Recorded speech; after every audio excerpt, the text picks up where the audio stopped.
മേൽപ്പുരയിൽ കയറാനുള്ള പോയിന്റുകൾക്ക് വേണ്ടിയുള്ള 7ന്റെ പണിയായിരുന്നു ഇന്നലത്തെ എപ്പിസോഡിൽ. അതിനുള്ള ടാസ്ക് ചെയ്യാനായി 3 ധൈര്യശാലികളെ സെലക്ട് ചെയ്യാൻ പറഞ്ഞപ്പോൾ വീട്ടുകാർ സെലക്ട് ചെയ്തത് അനീഷിനെയും ആര്യനെയും ജിസേലിനെയും ആയിരുന്നു. ടാസ്കിനായി 3 കാർഡുകളായിരുന്നു അവർക്ക് കൊടുത്തിരുന്നത്. ആദ്യത്തെ കാർഡ് സെലക്ട് ചെയ്തത് അനീഷായിരുന്നു. അതിൽ എഴുതിയിരിക്കുന്നത് ഇപ്പോൾ മുതൽ സീസൺ കഴിയുന്നതുവരെ ഒരക്ഷരം പോലും മിണ്ടാൻ പാടില്ല എന്നുള്ള ഒരു 7ന്റെ പണിയായിരുന്നു. ആ കാർഡ് വായിച്ചു കഴിഞ്ഞതിന് ശേഷം അനീഷ് പിന്നെ മിണ്ടിയിട്ടുമില്ല. ബിഗ് ബോസ് അതിനുശേഷം രണ്ടാമത്തെ കാർഡ് വായിക്കാൻ ആര്യനോട് ആവശ്യപ്പെടുന്നു.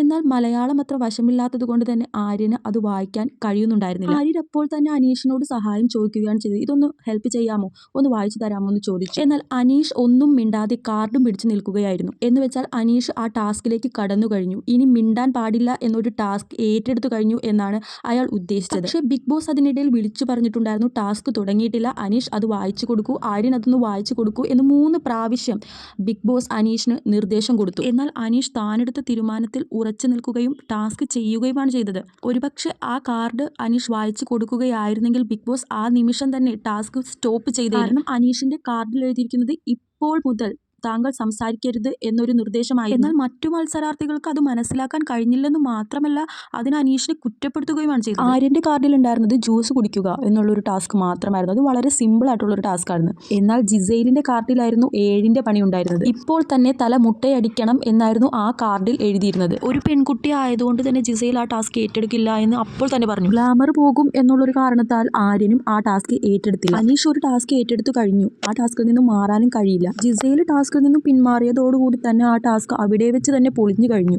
ടാസ്ക് പരാജയപ്പെടുകയും പോയിന്റുകളെല്ലാം നഷ്ടമാവുകയും ചെയ്തിട്ടും ബിഗ് ബോസ് ഹൗസിലെ മറ്റു മത്സരാർത്ഥികളെല്ലാം അനീഷിനെ മാത്രമാണ് കുറ്റപ്പെടുത്തിയിരുന്നത്. ശരിക്കും അനീഷായിരുന്നു ടാസ്ക് ഭംഗിയായി ചെയ്തത്. അത് മനസ്സിലാക്കാനുള്ള ബോധം മറ്റുള്ളവർക്ക് ഉണ്ടായിരുന്നില്ല എന്നതാണ് സത്യം.